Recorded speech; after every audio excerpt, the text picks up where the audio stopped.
دل دکھ رہا ہے؟ یاسمین کے سوال سے زیادہ اس کے بوجھل کر دینے والے انداز پر اسے قلق ہوا۔ دکھ بہت چھوٹا لفظ ہے یاسمین، اس نے گردن جھٹک دی۔ زندگی تیر کمان سے لیس ایک شکاری، اور ہم وہ ہرما نصیب شکار جس کی گردن تیر سے چاک ہو چکی ہو۔ اس کی پرنم آنکھیں تشنا خواب سجائے خلا میں گھور رہی تھیں۔ یاسمین بنا پلک جھپکائے نور العین کو دیکھتی گئی۔ آج اسے اس مسخ شدہ عورت کی ذات میں اپنی ذات بھی نظر آئی۔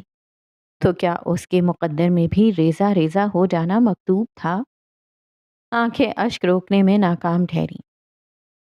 شاید آپ نے ٹھیک کہا تھا نوری، اس نے گرد و نواح میں نگاہ دوڑاتے تیزی سے آنسو پوچھے۔ اس زمانے میں محبت سے بڑا کوئی جرم نہیں، بالخصوص ایک عورت کی محبت۔ نور العین کے تمام تر شکوک کی تصدیق ہوئی۔ اس بات میں کوئی شائبہ باقی نہ رہا تھا کہ اس کی چھوٹی بہن محبت کی کوٹھی میں نظر بند ہو چکی تھی۔ اس نے یاسمین کی ٹھوڑی تھام کر چہرہ اپنی طرف کیا۔ یہ آپ نے کیا کر دیا یاسمین؟ اس نے آنکھیں چھوٹی کیے بے حد نرمی سے کہا، گویا ملامت چاہ کر بھی نہ کر پا رہی ہو۔ انگوٹھے کی مدد سے اس کے رخسار پر ڈولتا آنسو پونچھ ڈالا۔ یہ ہم نے کیا کر دیا؟ یاسمین نے پلکیں میچی اور اٹھ کھڑی ہوئی۔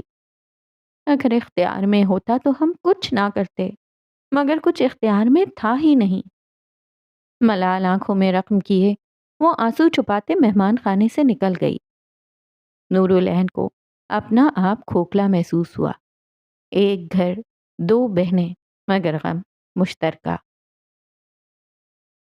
دریا دل ماہ کامل پوری آب و تاب سے چمک رہا تھا، بے نیاز اس بات سے کہ اسے تکتی ہوئی وہ لڑکی کیسے ذہنی خلفشار میں غرق تھی۔ نور العین نے چاندنی کے سہارے مہندی کے نقش کا بغور جائزہ لیا۔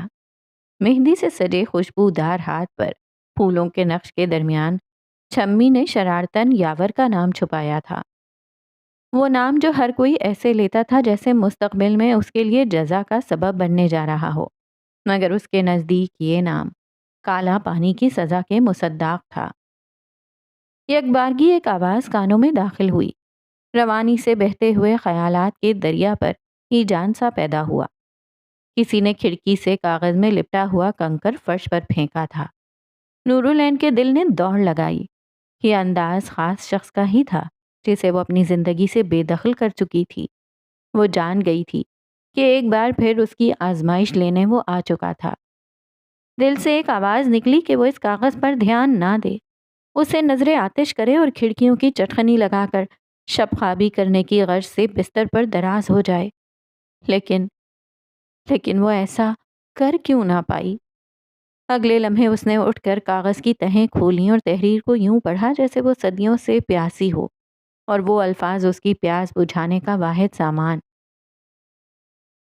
کچھ اچھا لکھنا چاہتے ہیں، ہم تجھ سے ملنا چاہتے ہیں، اس چمن خاردار میں ہم پھولوں سا کھلنا چاہتے ہیں، سن کر اچھی بری سب ان کی ہونٹوں سا سلنا چاہتے ہیں، ہاتھوں میں ان کا ہاتھ جو ہو سنگ ان کے چلنا چاہتے ہیں، ان کے اب ہجر میں سن اب تو غالب سا لکھنا چاہتے ہیں، ناچیز آپ سے ملاقات کا منتظر ہے، باخدا یہ رات کھڑے کھڑے کاٹ دوں گا مگر آپ سے ملے بغیر نہ لوٹوں گا۔ کاغذ ہاتھ سے پھسل کر زمین پر جا گرا۔ آنکھوں میں پانی جمع ہوا اور دل زور و شور سے دھڑکا۔ دل مار مار کر اس نے خود کو اس تعلق کے مٹ جانے پر آمادہ کیا تھا، اور اب وہ ساری مشقتیں دھول کی طرح ہوا میں منتشر ہوتی نظر آ رہی تھیں۔ کوئی کشش تھی جو اسے اپنی جانب مائل کر رہی تھی، فطری اور بے آواز سہی مگر ناقابل مزاحمت۔ قدم خود بخود کھڑکی کی طرف بڑھے۔ وہ کھڑا تھا سیاہ رات میں، تاریک آسمان تلے جس میں بادل جمع ہونے لگے تھے۔ آج بھی اس کی آنکھوں میں وہی عقیدت و محبت پنپی جس کی جھلک تک کے لیے نور العین کا دل بےتاب ہو جایا کرتا تھا۔ بس ایک نظر اور نور العین ترہم برہم ہو گئی۔ اس نے گہری سانس خارج کیے خود پر زور بحال رکھا، سختی سے گردن نفی میں ہلائی اور کھڑکیاں بند کر دیں۔ وہ اتنی آسانی سے ڈھہ نہیں سکتی تھی۔ وہ آنسو جو آنکھ کے گوشوں میں جمع تھے بالآخر بہہ گئے۔ دل نے اسے خوب ملامت کیا۔ وہ کب اتنی ظالم اور سنگ دل بن گئی کہ اس دشمن جاں کی فریاد کو نظر انداز کر رہی تھی؟ دماغ سے آواز نکلی۔ وہ جس کا تعاقب کر رہی تھی وہ سراب تھا۔ یہ عشق تباہی کے راستے پر لے جاتا تھا۔ وہ بے چینی کے عالم میں یہاں سے وہاں ٹہلنے لگی۔ پیٹ میں مروڑیں اٹھ رہی تھیں، گویا آنتیں آپس میں الجھ رہی ہوں۔ بارہا نظر کھڑکی پر پہنچتی، پھر بستر پر پڑی چادر پر۔ جی چاہتا کہ وہ ابھی چادر اپنے کندھوں پر ڈالے اور گلی تک دوڑ لگائے۔ بادلوں کے ٹکرانے کی آواز آئی۔ بجلی کی چمک دمک نے کھڑکی کے سوراخوں سے کمرے میں جھانکا۔ نورالعین کے قدم زنجیر ہوئے۔ اس نے بند کھڑکی کو ہیبت سے دیکھا۔ او خدایا، ایسا نہیں ہو سکتا تھا۔ اس نے دوڑ لگا کر کھڑکی واہ کی اور نیچے جھانکا۔ وہ سر سے پاؤں تک سیراب تھا، لیکن وہ اف کیے بغیر یخ پانی میں بھیگے جا رہا تھا۔ اس نے نامحسوس انداز میں پیر پٹکا اور کھڑکی بند کی۔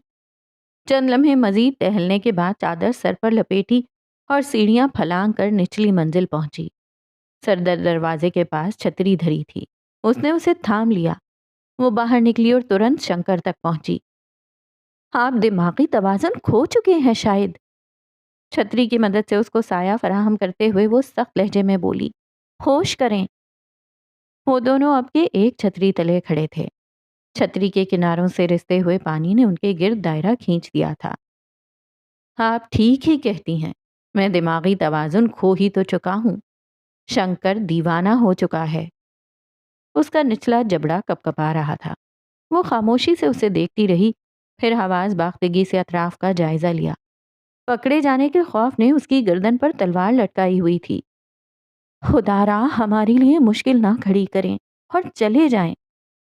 اس نے درخواستانہ انداز اختیار کیا۔ ہر دوسرے لمحے وہ مڑ کر دیکھتی۔ خدا را میری موت کا سبب نہ بنے اور ایک دفعہ میری بات سن لیں، اس نے اسی کے انداز میں کہا۔ بارش ہنوز برستی گئی۔ گلی میں گویا تالاب بن چکا تھا۔ پانی دونوں کے ٹخنوں کو بھگو چکا تھا۔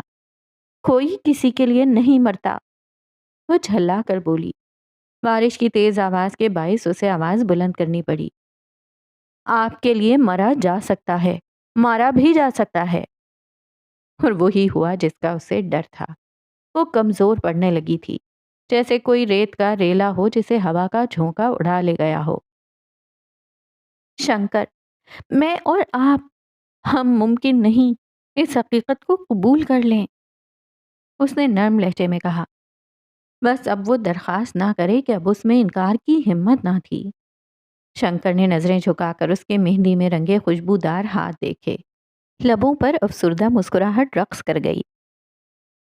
اور ایک دفعہ بس میری حقیقت کو بھی سن لیں، بس ایک دفعہ۔ اس کے بعد آپ کا جو فیصلہ ہوگا میں اسے قبول کروں گا۔ یک بستہ ہوا کے جھونکے نے نورالعین مجاہد کی بھیگی لٹیں اڑائیں۔ اس کے جبڑے تن گئے۔ ہمارا فیصلہ پتھر پر لکیر ہے۔ دنیا کی کوئی طاقت اب اس فیصلے کو بدل نہیں سکتی۔ دیوں کی مصنوعی روشنی میں چمکتی کتھئی آنکھوں میں کچھ ٹوٹ کر بکھرا تو نورالعین مجاہد کے دل پر ندامت نے گرہ لگائی۔ اگر آج میں نے آپ کو وہ سب نہ کہا جو میں کہنا چاہتا ہوں تو یہ بوجھ مجھے مار ڈالے گا۔ اس کی آواز کپکپا رہی تھی۔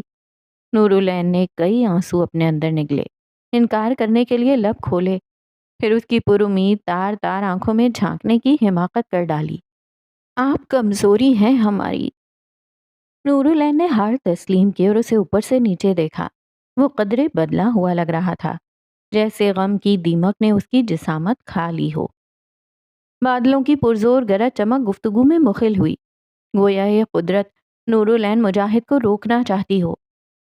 آپ کی طاقت بننا چاہتا ہوں، آپ کو ہر خوف سے آزاد کرنا چاہتا ہوں۔ اس نے ہاتھ بڑھا کر چھتری اس کے ہاتھ سے لی۔ چلیں میرے ساتھ، وہ حق سے کہتا ہوا چلنے لگا۔ وہ بہت دیر اس کی پشت کو تکتی گئی۔ بارش سیدھا اس کے سر پر برس رہی تھی اور وہ بھی سر تا پیر بھیگ گئی تھی۔ شنکر نے مڑ کر دیکھا۔ اب آپ پیچھے نہیں ہٹ سکتی۔ ہواؤں کے جوشیلے تھپیڑوں نے اس کی چیخ دبانے کی حتی المقدور کوشش کی، نورالعین نے چادر سر پر درست کی اور اپنے بازوؤں کو مسلا۔ یہ راہ تباہی ہے شنکر۔ اس نے گیلی سانس اندر کھینچی، ہڈیوں میں ٹھنڈ اترنے لگی۔ وہ سست روی سے قدم بڑھاتا اس کے سامنے پہنچا۔ آنکھیں مل گئیں اور دونوں ایک دوسرے کو بہت دیر ٹکر ٹکر دیکھتے گئے۔ نورالعین مجاہد کے چہرے کا تناؤ چھٹنا شروع ہوا۔ پرانے وقتوں کی خوشنما یادوں نے اس کا انگ انگ دہکایا۔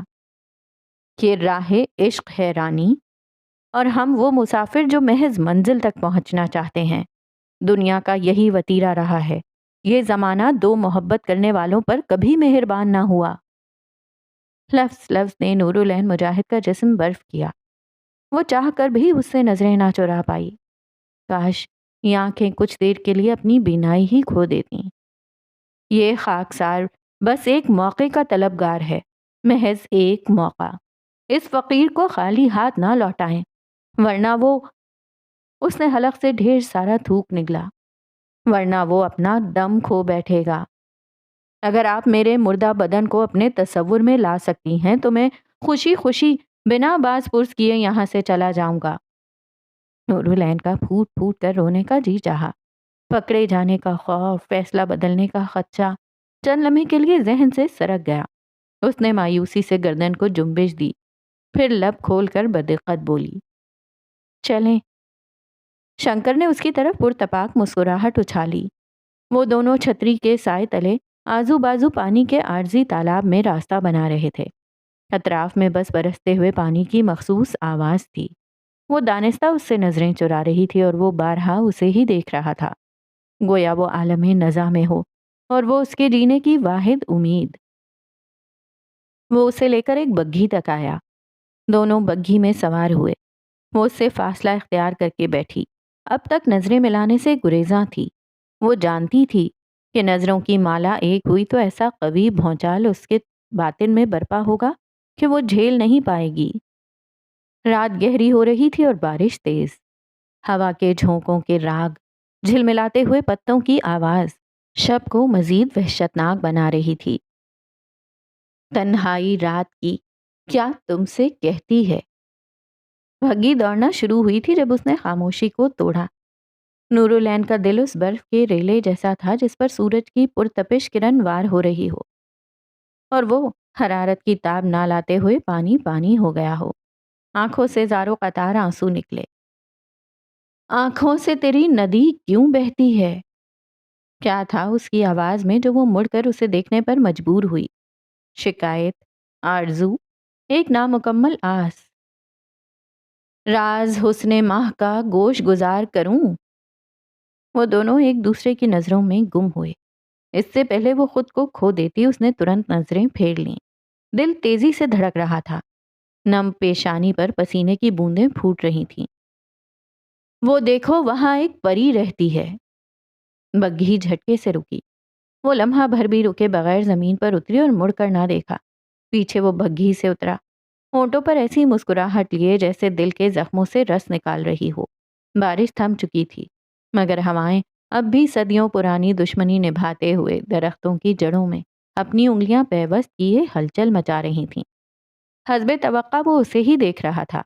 پتے گر رہے ہیں درختوں سے، لیکن پھر بھی شام یہ کیوں مجھ کو بھاتی ہے؟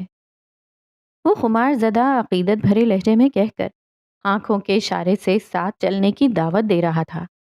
اسے چند لمحے دیکھ کر اس نے گردن جھکا لی۔ حویلی کا دروازہ کھلا اور دیوں کی روشنیوں میں منور ہال واضح ہوا۔ چھت سے ایک وسیع اور دراز فانوس لٹک رہا تھا۔ گزرے جب وہ کسی راہ گزر سے تو جھومتا ہے وقت، ہوا مسکراتی ہے۔ نورالعین کے رخساروں میں سرخی دوڑی۔ وہ سب بھلا کر صرف اسے دیکھنے لگی۔ عین فانوس کے نیچے وہ روبرو کھڑے ایک دوسرے کو دیکھ رہے تھے، گویا اس دنیا میں ان کے سوا کوئی نہ ہو۔ اور شاید ایسا ہی ہوتا۔ کوئی انسان نہیں، کوئی اصول نہیں، سماج کی بندشیں نہیں۔ وہ جس خواہش سے پیچھا چھڑانے کی کب سے کوشش کر رہی تھی وہ پورے ٹھاٹ باٹ کے ساتھ دل کے سلطنت پر تخت نشیں ہوئی۔ بے کسی دیکھ کر دل و جاں کی یارو، دنیا روتے روتے چپ رہ جاتی ہے۔ کوئی تلسماتی دنیا آباد ہو چکی تھی جیسے۔ طاقتور، مسحور کن، وہ ساحر تھا، اور وہ اس کی سب سے وفادار مداح، جس کی کلا کے جوہر دیکھنے کے لیے وہ میلوں کا سفر بھی چٹکیوں میں طے کر سکتی تھی۔ میرے ساتھ آئیے، وہ اسے کہہ کر چل پڑا۔ آنکھوں کا ملاپ ٹوٹا، محویت چھٹی، وہ حال میں لوٹ آئی۔ حقیقتوں نے اپنا آپ یاد دلایا، بندشوں نے ہاتھوں پر غیر مرئی بیڑیاں لگائیں۔ وہ کندھے جھکا کر اس کے ساتھ چلنے لگی۔ وہ اسے دیوان خانے تک لایا۔ دیوانوں پر دیے جل رہے تھے، جن کی روشنی میں عالی شان کمرہ چمک رہا تھا۔ فرش پر سرخ قالین بچھا تھا، چھت سے شیشے کے فانوس لٹک رہے تھے۔ وہ تخت پر بیٹھا اور اسے آنکھوں کے اشارے سے ساتھ بیٹھنے کی تلقین دی۔ وہ ہچکچاتے ہوئے اس کے ساتھ بیٹھ گئی۔ یہ دیوان خانہ گواہ ہے اس بات کا۔ اس نے سرسری نظر دیوان خانے میں دوڑاتے ہوئے نور العین کو دیکھا۔ میں پہلے شاعری کرتا تھا، اب میں صرف آپ کے لیے شاعری کرتا ہوں۔ اس کا دل بری طرح لرزا۔ وہ اب اسے خوف کے سنگ دیکھ رہی تھی۔ اور اگر ہم آپ کی زندگی میں نہ رہیں تو شاعری نہیں، اور شاعری باقی نہ رہی تو؟ اس نے حلق سے تھوک نگلا۔ شنکر کی کانچ سی آنکھوں میں سنجیدگی ابھری۔ تو میں بھی باقی نہیں رہوں گا۔ ہم خوف وحشت میں بدلا۔ کیوں ہمارا اتنا کڑا امتحان لینا چاہ رہے ہیں؟ کیوں نہیں سمجھتے کہ ہم، یعنی میں اور آپ، ہم غلط ہیں؟ ایک لمحے کے لیے سوچیں، اگر یہ حدود نہ ہوتیں، اگر یہ اصول نہ ہوتے، یہ مذہب کی زنجیریں نہ ہوتیں، تو کیا آپ میرے ساتھ کو کبھی ٹھکراتی؟ نور العین کے لب بھنج گئے۔ اس نے گردن پھیری اور گہری سانس خارج کی۔ کبھی نہیں، مگر یہ بندشیں وجود رکھتی ہیں۔ ان اصولوں پر چلنا مجبوری ہے۔ حقیقت سے نظریں چرانے سے حقیقت بدل نہیں جاتی۔ اس نے لہجہ مضبوط رکھا۔ لیکن اس حقیقت کو بدلا ضرور جا سکتا ہے۔ بس ایک دفعہ نور العین، صرف ایک دفعہ میرا ہاتھ تھام کر زندگی گزارنے پر حامی بھریں۔ ہم سب کچھ چھوڑ کر چلے جائیں گے، بہت دور۔ ہماری زندگی نئے سرے سے شروع ہوگی۔ نور العین نے گردن نفی میں ہلائی۔ ہمیں ڈر لگتا ہے، اس ڈر کو ہی تو پی جانا چاہتا ہوں۔ میں اپنی نور العین کو بے خوف دیکھنا چاہتا ہوں، نڈر دیکھنا چاہتا ہوں، جس کی زندگی کی رسی اسی کے ہاتھوں میں ہو۔ نور العین نے مٹھیاں کھول کر انہیں دیکھا۔ مہندی کے نشانات اب بھی تازہ تھے۔ یہ صرف مہندی نہ تھی، یہ وہ تمام توقعات اور امیدیں تھیں جو اس کے خاندان نے اس سے وابستہ کر رکھی تھیں۔ مگر ابا، ہم ڈرتے ہیں کہ ہمارا کوئی بھی قدم ان کی ساکھ برباد کر دے گا۔ ہم ڈرتے ہیں کہ ہماری بغاوت ہماری بہن کا مستقبل اجاڑ دے گی۔ ہم ڈرتے ہیں کہ ہماری یہ خواہش ہماری ماں کو نگل لے گی۔ یہ آگ ہے، آگ، اور ہم اس آگ میں جلنا نہیں چاہتے۔ اس نے آنکھیں پھاڑ کر اسے جیسے خبردار کرنا چاہا۔ شنکر مایوس ہوا کہ کان جس مژدہ جاں فضا سننے کو بےتاب تھے وہ سن نہ سکے۔ مجھے کسی چیز کا کوئی گلہ نہیں، بس ایک بات کا دکھ ہے کہ آپ کی وضاحت میں ساری دنیا کا نام ہے، بس آپ کا نام نہیں۔ آپ کی خواہش کیوں کسی اور کے لیے برباد کی جائے؟ کیا زندگی ایسی بیکار قربانیوں کا نام ہے جس کے بعید صرف تکلیف ہی تکلیف ہو؟ وہ لاجواب سی ہو کر اسے دیکھتی رہ گئی۔ نور العین، اس نے سنجیدگی اختیار کی، میں لاکھ برا انسان سہی مگر میری محبت میں کھوٹ نہیں۔ میرے دل میں آپ کے لیے برائی نہیں۔ میں لاکھ برا انسان سہی مگر میرا ضمیر ابھی مردہ نہیں۔